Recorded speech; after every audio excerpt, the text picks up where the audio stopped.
रितेश नाम का एक आदमी रहता था। वो अपने माता पिता के साथ रहता था। उसके पास व्यापार करने के पैसे तो थे, पर उसे पता नहीं चल रहा था कि कौन सा व्यापार शुरू करे। इसीलिए वो इस विषय में फैसला लेने के लिए अपने पिता के साथ चर्चा करता है। पिताजी, मुझे पता नहीं चल रहा है कि आपके दिए हुए पैसों से मैं कौन सा व्यापार शुरू करूं। अरे, उसमें क्या है, पकौड़ी का व्यापार शुरू करते हैं। पकौड़ी का व्यापार? हाँ बेटा, हमारे गांव में जलेबियों का, समोसे का, अचार का, पापड़ का ऐसे बहुत व्यापार है। तो तुम्हें कुछ अलग व्यापार करना होगा। गांव में जो व्यापार नहीं है, अगर तुम करोगे तो अच्छा लाभ पाने का मौका होगा। सिर्फ सादा पकौड़ी कौन खरीदेगा पिताजी? इसीलिए हम सिर्फ सादा पकौड़ी नहीं बनाएंगे। तो फिर हम सादा पकौड़ी में साथ साथ चिकन पकौड़ी, फिश पकौड़ी, मिर्ची पकौड़ी, आलू पकौड़ी, प्याज के पकौड़ी, अंडे के पकौड़ी जैसे अलग अलग तरह के पकौड़ी बनाएंगे। ऐसे हमारा व्यापार को बहुत लाभ मिलेगा। रितेश को अपने पिताजी के बात सच लगे, परंतु मुझे इतने प्रकार के पकौड़ी बनाना नहीं आता है ना पिताजी। मुझे भी तो बनाना नहीं आता। हम खुद इन सब के विधि बनाएंगे और इसके लिए तुम्हारी माँ भी सहायता करेगी। ऐसे कहकर रितेश के पिताजी रितेश को प्रोत्साहित करते हैं। फैसले के अनुसार पकौड़ी को बनाने के सामग्री रितेश खरीद के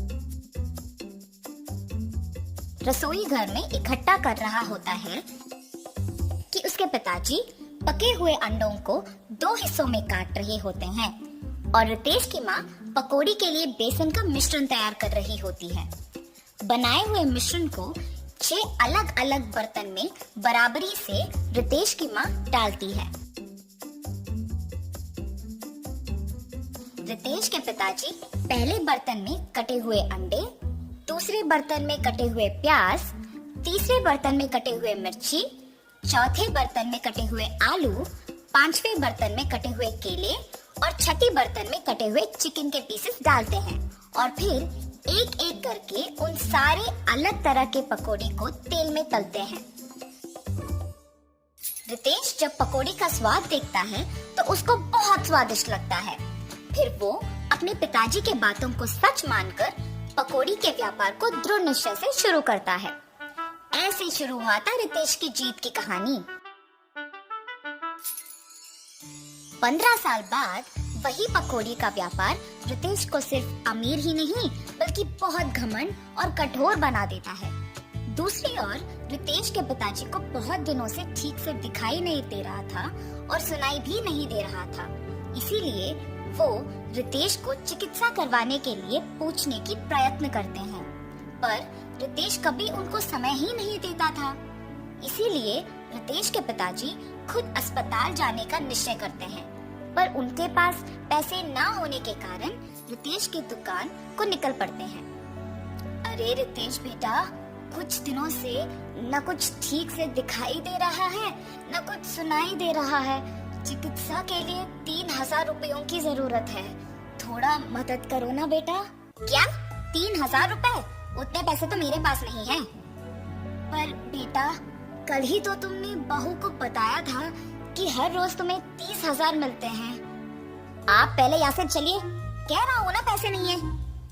और घर चले जाते हैं। घर पहुँचने के बाद चिकित्सा के पैसे मांगने रितेश के पास गया था, पर उसने ये कहकर भेज दिया कि उसके पास पैसे नहीं है। क्या 3000 के लिए उसने ऐसा कह दिया? व्यापार तो अच्छा चल रहा है ना। शायद उसको हमारा यहाँ रहना पसंद नहीं। बहू ने भी खाना सिर्फ उन दोनों के लिए बनाया है। मैंने हम दोनों के लिए खाना बनाया है। तो फिर यही है, हमारा यहाँ रहना वो दोनों चाहते ही नहीं है। चलो इसी रात को यहाँ से निकलते हैं। ऐसे फैसला करके दोनों उसी रात गांव से निकल जाते हैं। माता पिता के लापता होने पर भी रितेश को चिंता नहीं हुई। अगर किसी ने पूछा तो कहता था कि तीर्थ यात्रा पे गए हैं। रितेश को पकौड़ी के व्यापार में लाभ ही लाभ आ रहा था। वो उसके दुकान में 10 और सहायक को काम पे लगा के उनको सारे पकौड़ी के विधि सिखा के काम करवाता था। इसके अनुसार उसने पकौड़ी के दाम भी बढ़ा दिया था। मिर्ची पकौड़े 5 रुपए के 10 पीस, प्याज के पकौड़े 8 रुपए के 10 पीस, आलू के पकौड़े 10 रुपए के 10 पीस, अंडे के पकौड़े 15 रुपए के 10 पीस, चिकन के पकौड़े 20 रुपए के 10 पीस और मछली के पकौड़े 25 रुपए के 10 पीस। पकौड़ी का स्वादिष्ट होने पर लोग भी बहुत आते थे, जिसकी वजह से रितेश का दुकान हमेशा भीड़ से भरा और व्यस्त रहता था और दुकान का लाभ भी दुगना हो गया था। रितेश ऐसे ही उसकी संपत्ति बढ़ाने में दिन भर व्यस्त रहता था और उसकी पत्नी भी अपनी समय अपनी सहेलियों के साथ बिताने में और पैसे खर्च करने में व्यस्त रहती थी और उनके बच्चों के साथ भी ज्यादा वक्त नहीं बिताती थी। बच्चों के देखभाल के लिए एक ताई को रख के वो चली जाती थी। रितेश व्यापार और संपत्ति के मोह में पड़कर दोस्तों के साथ वक्त गुजारता था और उसकी पत्नी उसके सहेलियों के साथ वक्त गुजारती थी।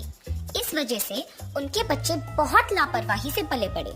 रितेश अपने बच्चों को अनुशासन से नहीं बड़ा कर पाया और अपने बीवी को उसके शौक से दूर नहीं रख पाया। अब रितेश के साथ प्यार से 2 बातें करने के लिए भी कोई नहीं था। उस समय में उसको उसके माता पिता की बहुत याद आती है। मैं कितना मूर्ख हूँ, प्यार से देखभाल करने वाली माँ और जिस व्यापार को इतने जिम्मेदारी से देखभाल कर रहा हूँ, उसका मार्गदर्शन करने वाले पिताजी को मैंने अनादर किया है। न जाने वो कहाँ हैं, क्या कर रहे होंगे। मैं तुरंत उनको ढूंढ के घर वापस लेके आता हूँ। रितेश अपने माता पिता को ढूंढने अपने कार में निकल जाता है।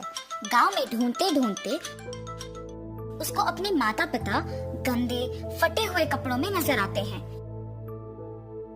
ये देख रितेश भाग के उनके पास जाता है और कहता है, आप ऐसे कैसे? ये सब मेरा ही गलती है पिताजी, मुझे माफ कीजिए और कृपया मेरे साथ घर चलिए माँ। रितेश को अपने गलती का एहसास होता है और वो अपने माता पिता के साथ घर वापस आता है। अपनी पत्नी को बोलता है कि आज से जो भी होगा माँ के अनुसार होगा और व्यापार का सारा संपत्ति अपने पिताजी के हाथ कर देता है। रितेश सिर्फ सहायकों का और पकौड़ी के विधि का देखभाल करता है और उसकी पत्नी बच्चों का देखभाल और पढ़ाई का ध्यान रखती है। सुख संपत्ति और परिवार का प्यार पाके सब सदा खुश रहते हैं।